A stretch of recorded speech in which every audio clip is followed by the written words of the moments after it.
Just a friendly reminder from your boy Animated Heroes, don't forget to check out my boys at Sculptimo Toys for the best figures, best prices, and fastest shipping if you guys haven't already. Let's get into it. What the heck is up, you guys? Animated Heroes here, back with another action figure review. And as you can see today, we're going to be taking a look at the Marvel Legends Build-A-Figure Crimson Dynamo Black Widow Taskmaster. And I gotta say, this figure looks pretty badass, and that's exactly why I decided to pick it up. I don't know anything about the character, so Marvel fans, don't attack me. This is just something that I thought looked cool, and I had to pick it up because this figure got some sauce to it. I'm loving that blue, gray, black. I really like that look. So that being said, let's go ahead and take a look at this sexy packaging. Therefore, we can get the figure out and see what it's all about. Now, for that sexy packaging, it is nothing we haven't seen a million times already. At the top, you got Build-A-Figure Crimson Dynamo. You got the window packaging with the figure and all the accessories in there. Legend series at the top. Of course, it says Black Widow Taskmaster up there with the HASBRO logo at the bottom. On the sides, you got this badass image of Taskmaster. I really like his design, especially compared to some of the looks I saw from him in the comic. But at the bottom, you got all the legal stuff and copyrights and all that. Stuff that doesn't matter. And then, of course, on the back, you got a badass image of him right here at the top. You got a bio right there. You got all the rest of the figures in the wave, and then some more legal stuff at the bottom that nobody cares about. So that being said, let's go ahead and bust this figure out and see what we're working with. Now, before I really dive into the figure, those of you who know me well enough to have seen a couple of my Marvel Legends reviews, you guys know exactly how I feel about Hasbro and Marvel Legends.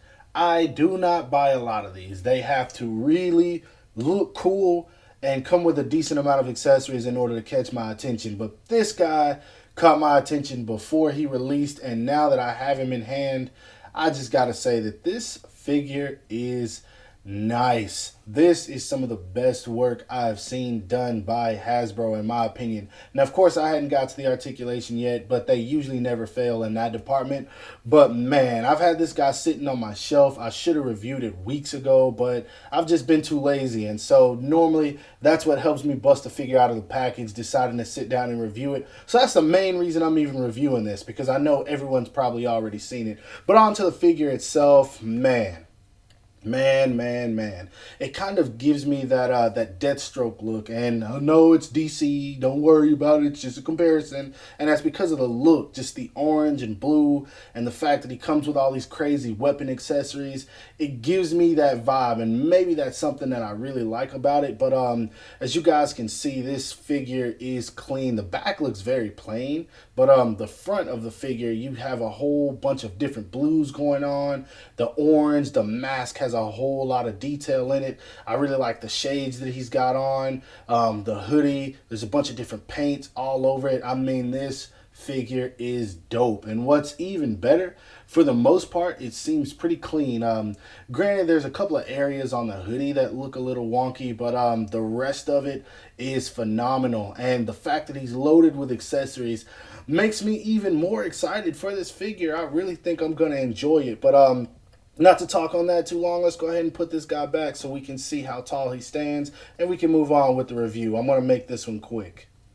Now, for his height, to the top of his head, as you guys can see, he stands right at about 6.5 inches, which I think is standard for most Hasbro Marvel Legends. I don't know if it's anything different. Not sure if this is a buck that we've already seen before. If so, it's new to me, but I'll leave that one to another reviewer to answer your questions about.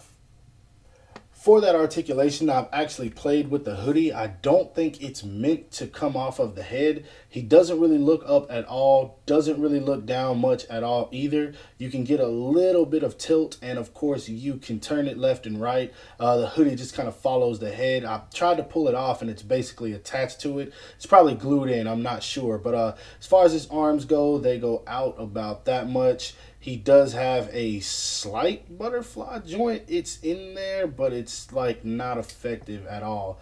It works a little bit more on this arm, but it's not really doing too much. He does have a bicep swivel. He does have double jointed elbows. Very stiff on mine. I think it's because I've had this guy sitting in my windowsill. But as far as his hand goes, it's on the same peg that we always get with Marvel Legends. Nothing new. He doesn't have a diaphragm joint, but he has a freaking phenomenal ab crunch. Looks weird, of course, at some angles, but he does have it. He does have a waist swivel, of course. Foot goes forward that much. Back, not so much. He can do the splits very well. He does have a thigh swivel. He does have double jointed knees, as you guys can see. Foot goes down about that much. Really good. Foot goes up that much. He doesn't have much. Actually, yes, he does. He has a really great ankle rocker. I wasn't expecting that to go anywhere. So, articulation-wise, pretty much the same thing we see with most Marvel Legends. It's great. I have no complaints. What's really cool about this figure is that if you actually play with it properly, you can dislocate his arm entirely and somehow still be able to fix it. I think. Unless mine's broken. Nope. There it is. Right back in place. So, yep, this guy can dislocate his arm. Unless that's messed up. Y'all tell me. For the first part of his accessories, I just want to go ahead and thank Hasbro for giving this guy fist hands. You guys did a phenomenal job. So I believe this guy's abilities are to replicate other people's abilities. I'm not really sure. I think I heard that somewhere, and if I'm right, that would explain some of the accessories that he gets. So he comes with a trigger hand for his right hand, which he doesn't come with any guns, but it's still always cool to have. He comes with a gripping hand for the shield. I'll show in just a sec. That's to hold on to it. He comes with a pair of claw hands, and I think these are the same exact hands that we saw with Killmonger, just repainted, which would kind of replicate him having Black Panther's abilities. He comes with a bow and arrow, which look freaking good. This is nice. I really like the sculpt on this bow. I've got to give them that. And the arrow, it's just kind of a plain sculpt, but it's painted black. And if that's right, that would mean he's replicating Hawkeye's abilities. He comes with this badass sword. Like, I would love it so much more if there weren't paint splotches on it. Like, there's a hint of orange right there on the edge, and then there's a hint of orange right here where it's at the hilt. I don't like that, but this side's clean, and so the sword is nice. And then lastly, he comes with a shield, which I guess would mean he's replicating Cap. I'm not sure. I don't know how true that is. I just feel like it's information I've heard. But in terms of accessories, definitely comes with a decent amount, and I can say I'm more than satisfied. Now for some size comparisons, here he is standing next to the SH Figuarts Dragon Ball Broly, Super Saiyan Blue Gogeta, and of course the SH Figuarts Super Saiyan Blue Goku. Next up, here he is standing next to the Marvel Legends Spider-Man Far From Home Night Monkey, and of course the SH Figuarts Civil War Black Panther. And then lastly, here he is standing next to a Mezco Sovereign Knight Batman, and of course the McFarlane Toys DC Universe Nightwing. So in my opinion, I just gotta say, this figure's actually pretty damn cool. I can tell I'm gonna have a whole lot of fun with it. I'll definitely be posing him around quite a bit. It's not my most favorite Marvel Legend, but I can definitely say that it's enjoyable. If you don't have it in your collection, I'd highly recommend picking it up. I know after the Black Widow movie comes out, everyone's probably going to be trying to get their hands on it, because I got the feeling this guy's going to be really, really badass in the movie, in which I can't wait to see. I just hate the fact that it's been delayed. Scarlett Johansson's been fighting for her own solo movie for the longest, so guys, please go support that movie when it comes out.